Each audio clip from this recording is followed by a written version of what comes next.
Hi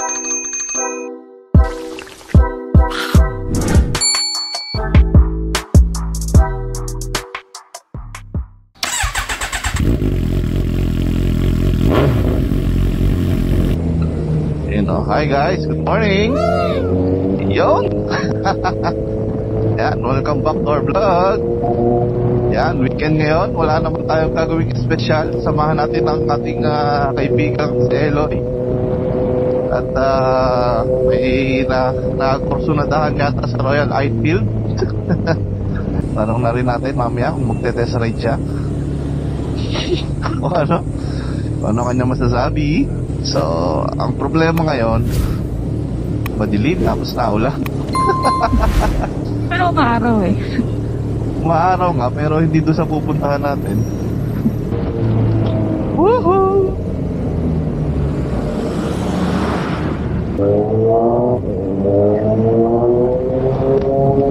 Yun o.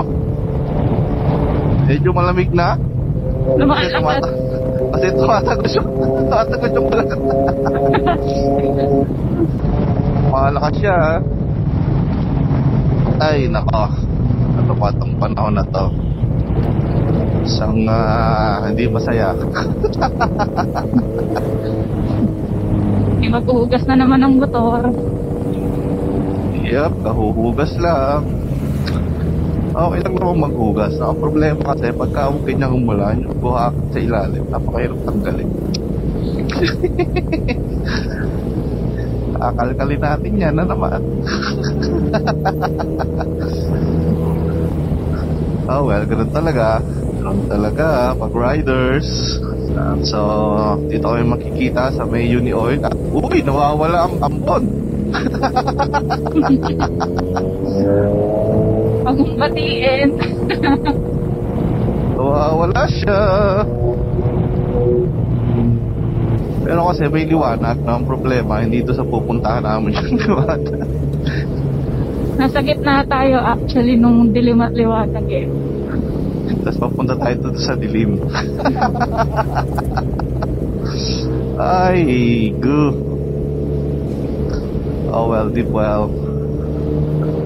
What the hell? Let's go.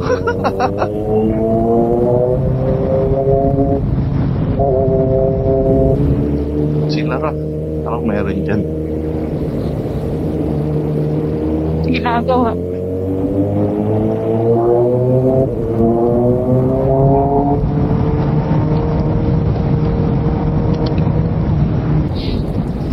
Yun. Bukay. Yun ang problema. Bukay.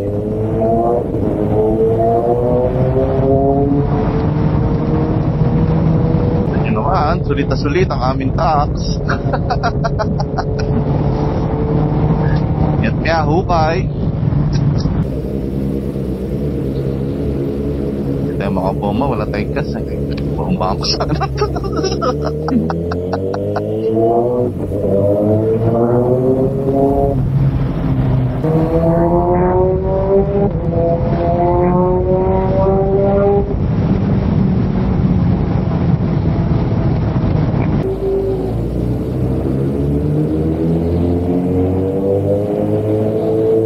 Yan. Wala na. Putik na ang saya.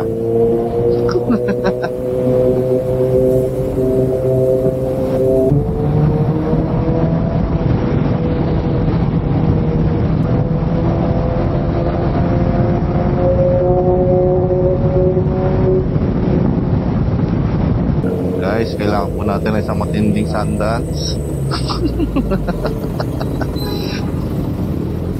So, kagandahan lang na umuulan. Ang nailagay natin na chain lube ay pang wet. Ayan.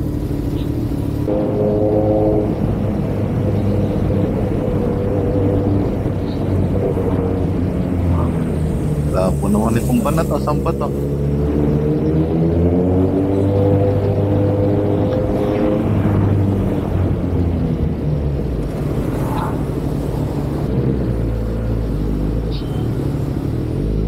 Nawala si Eloy. Yeah? Hoy. Okay, pakarga Wala ka na. Oo.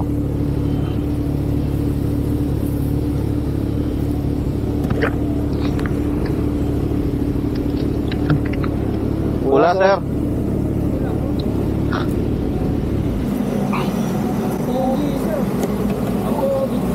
Pogi ba? Driver?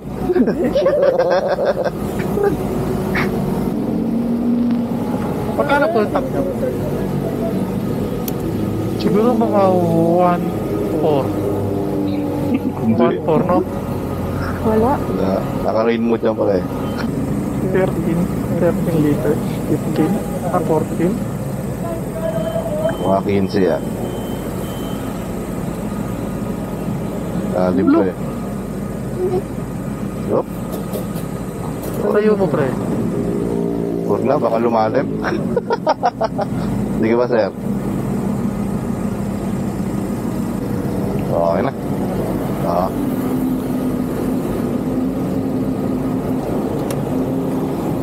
Dito. 984.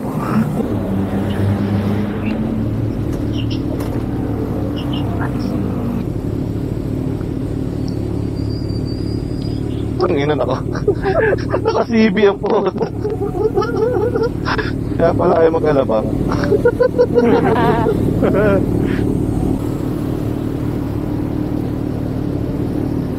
Ano ka, pre? Yes. Habol ka, ha? Sir.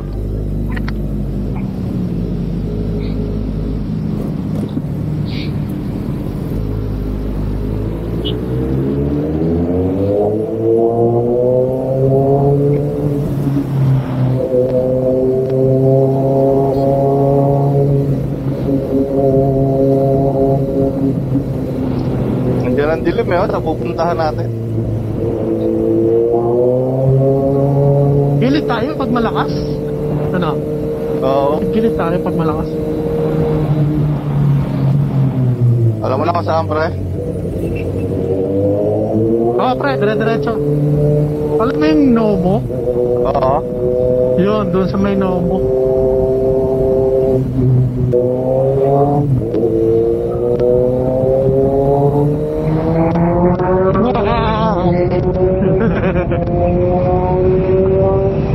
Akyat tayo ng slide, ha?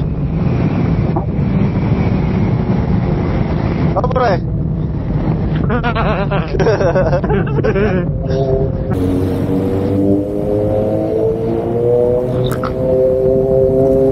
Dami namang ginagawa dito. Ano to? Sira na naman to. Pakagawa lang nito.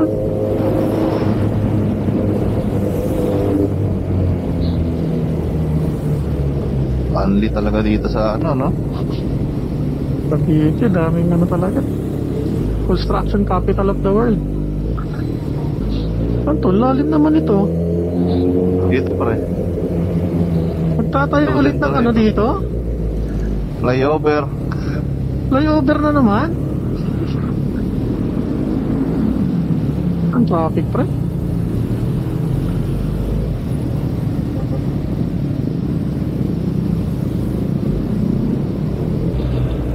Nakakaliwa tayo, pre, sa may Bacoor Boulevard. Tama ba yan? Diretso pa, pre, diretso pa. Diretso pa. Yung pagkatapos ng ospital.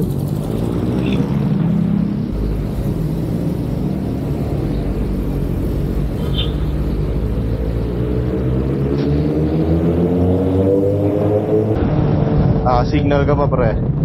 Ay, putek. Sanay eh. Kaya pala walang umu-overtake sa akin. Lumumura ka na lang eh, no?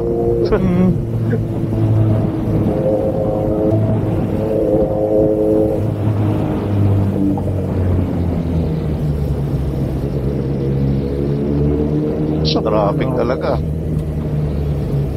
Lahat ah. Ano? Lahat.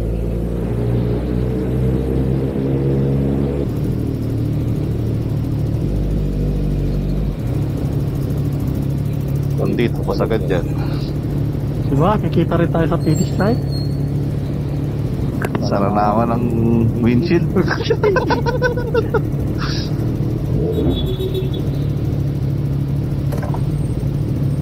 Apple pa.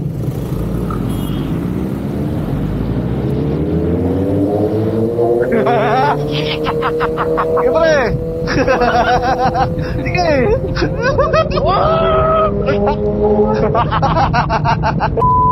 Iyak na yung akin ako eh.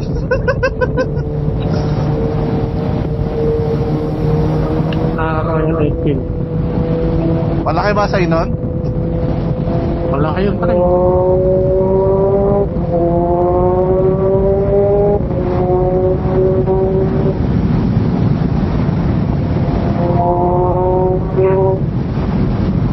Natunod. Wala.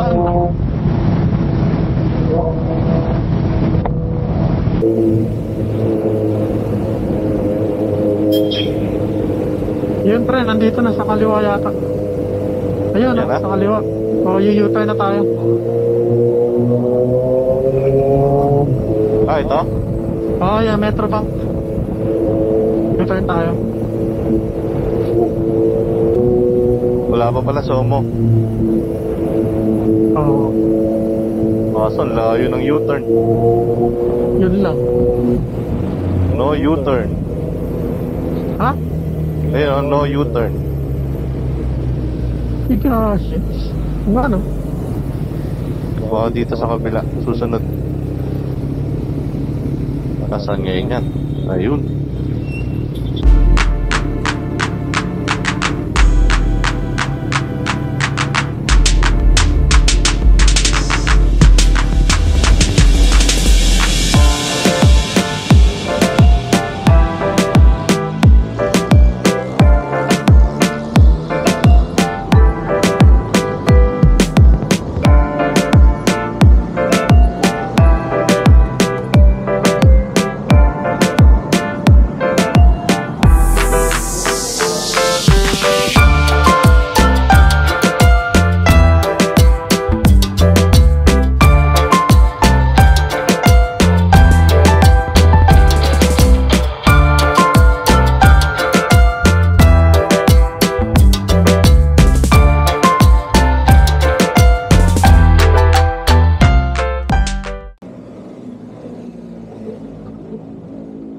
May aux light na, pre. Parang busina.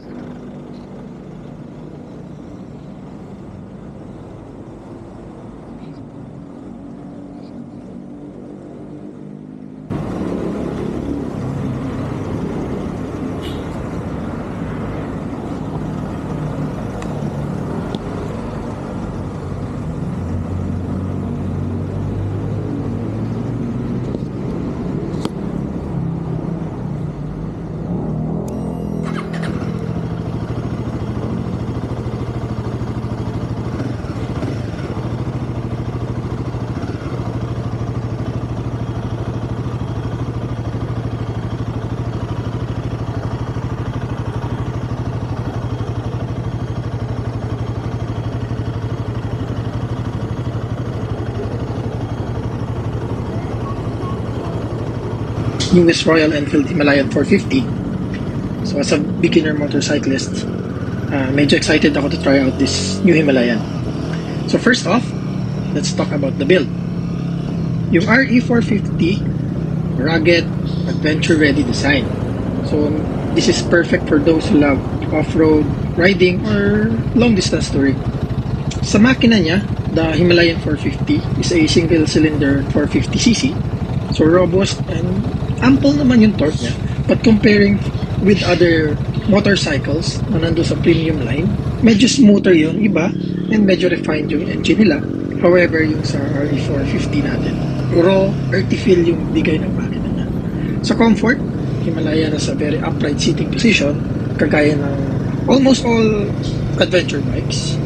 Cushioned yung seat niya, okay yung lambot niya, not that comfortable compared syempre sa mga premium. But in off-road adventures, so tingin ko madedeliver naman niya yung comfort na sa upuan. So technology, so this is a classic design.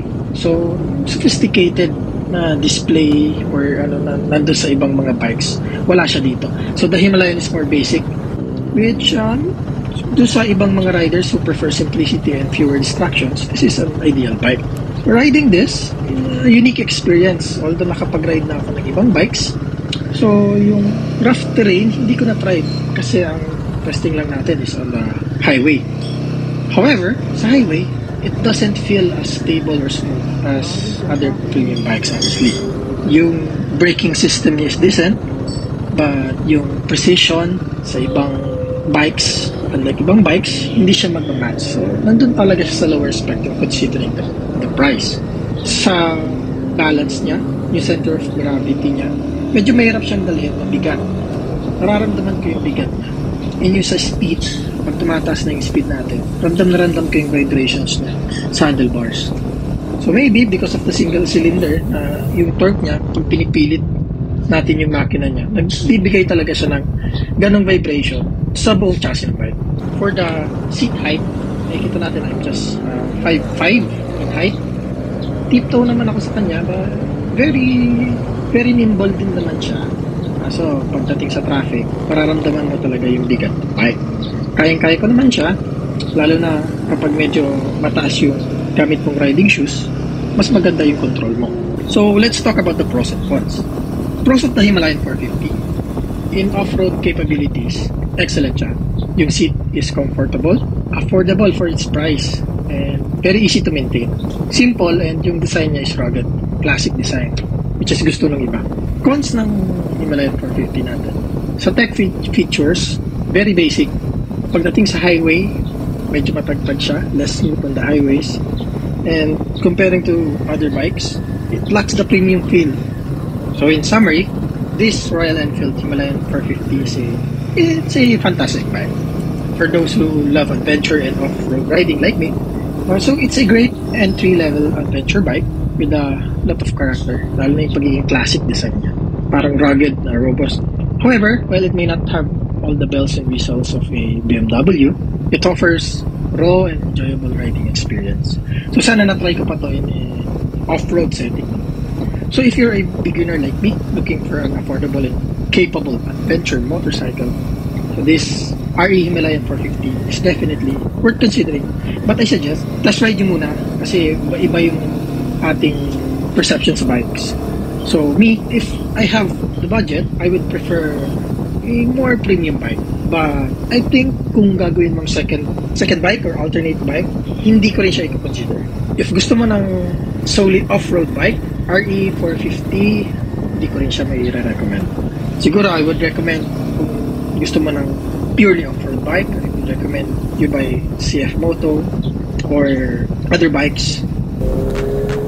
Yun, medyo madilim guys at parang naulan, uwi na kami.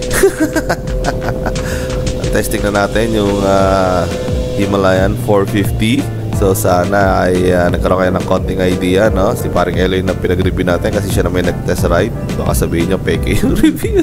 Mag ako. Ayan. Well, sa akin naman, hindi ko naman siya natasakyan, no? Pero ayun nga, for beginner, I think it's good, no, for the price. But if you want more comfortable, siguro is well, definitely you'll have to add money, no, for premium feels. So ayun lang. At sana ay nakatulong. At sa mga nakaabot dito, ayan, you guys are legendary. Salamat. At again, sa mga mahilig mag-travel, magala-gala, kumain, syempre, nasa tamang channel kayo. At kung di pa kayo nakakapag-subscribe, paki-subscribe na po. At ano pa nga bang sasabihin natin? See you on next vlog. Bye-bye!